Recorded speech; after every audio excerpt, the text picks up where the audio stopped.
Hey everybody, I'm Mitchell. Welcome to my shop. I hope you guys don't think that I forgot about you. It's been a while. We've had a few issues going on with our mold. Mainly was the paint.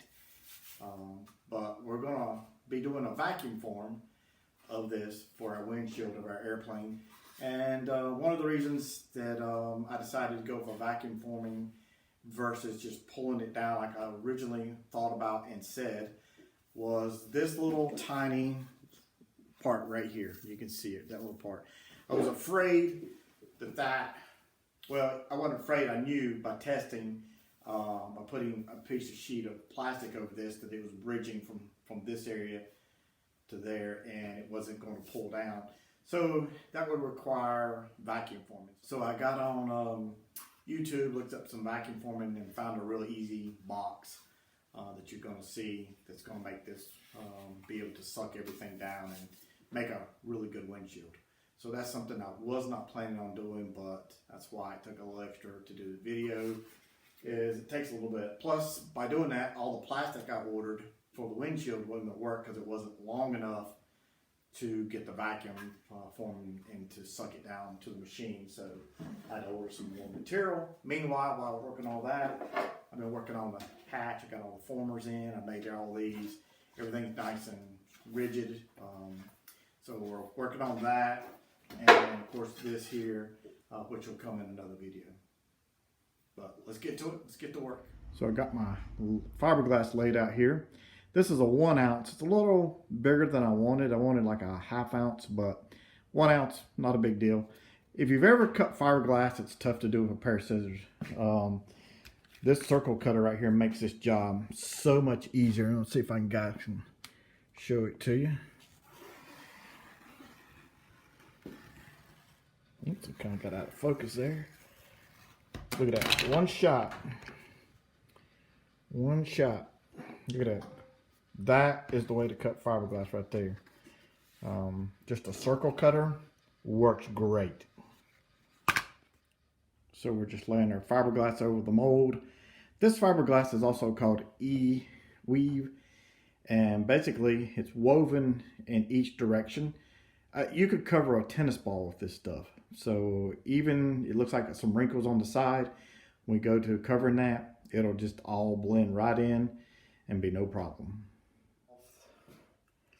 This is just epoxy reduced down with some lacquer. I'm just going to go over the whole entire thing. It's a light coat, just so I know that I get good contact. I'm using epoxy just because really don't need. If I was doing a wing, I wouldn't use epoxy. Epoxy tends to be a little heavier and not as strong.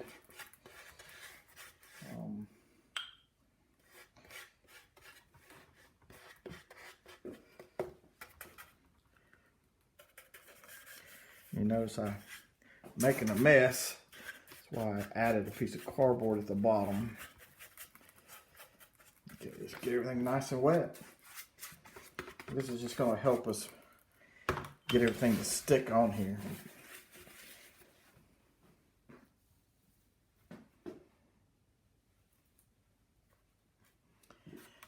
And then we're just going to start brushing in. You can tell that really helps hold the material down. I may have to block up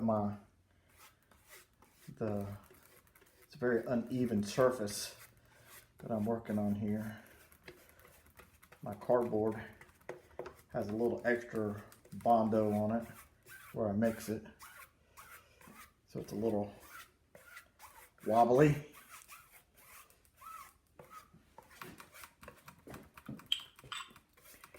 And you'd be surprised how this stuff really soaks up the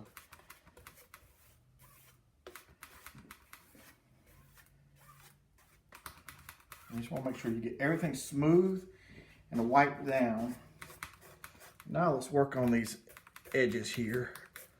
And you may have to work them just a little bit, but I don't know if you can just notice what happened, but I basically had a wrinkle there and I just took it out. This E-fiber, it's the way it's woven is the reason you can do that. It's not like a regular fiberglass. And I get it from fiberglass. I may have to look that up, but it may not be right. That's usually, I think that's who I get it from. But it's great stuff. No, but you can kind of see right fast that it just pulled everything down nice and neat. You can't ask for any better than that. Like I said earlier, you could cover a tennis ball with this stuff and cover every inch of it.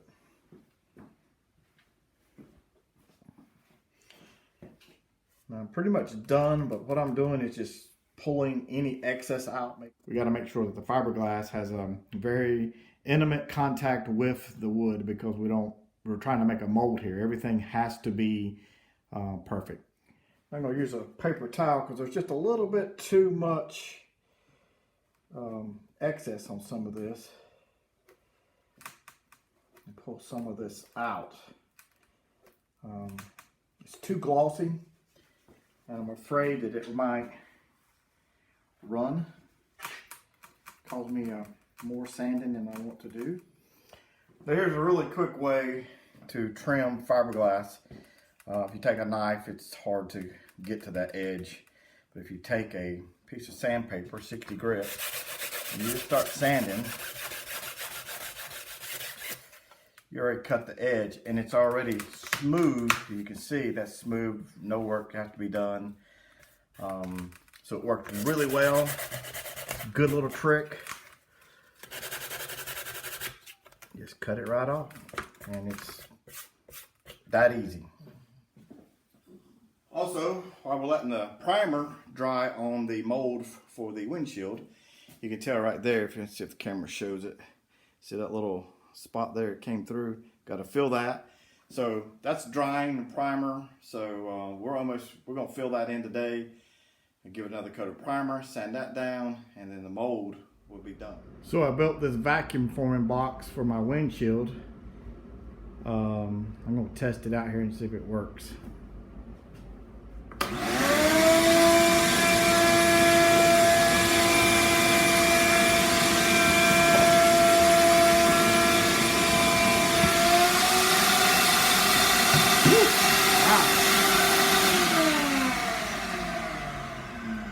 Wow, it worked really good. Almost too much. It caved the whole center section in here.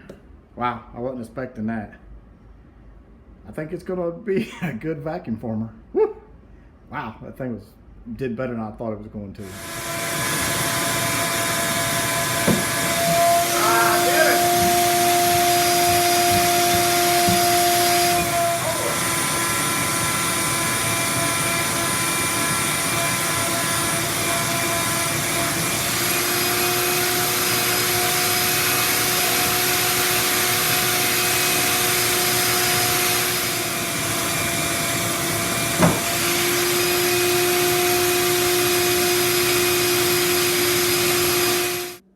So let's go over what happened here. The last mold did the best.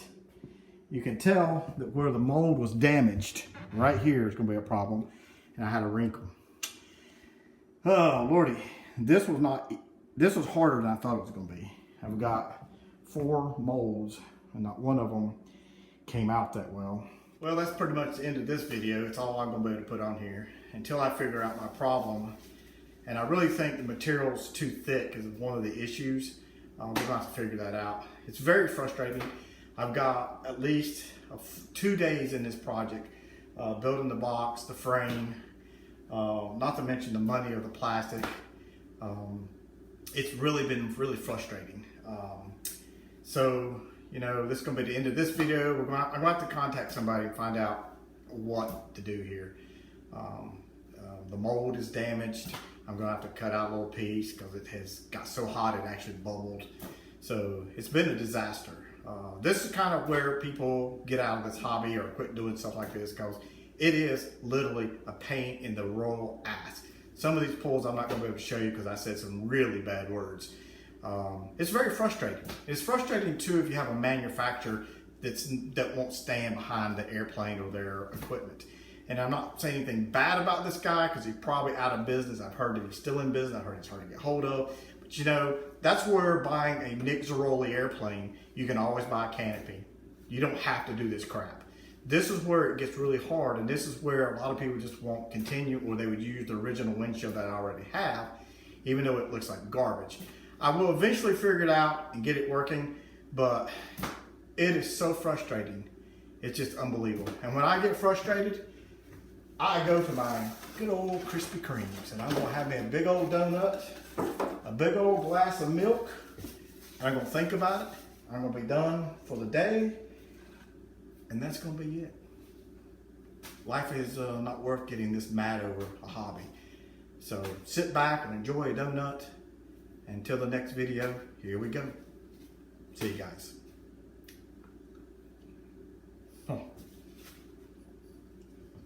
They're so good. I might just eat the whole box. I feel so bad.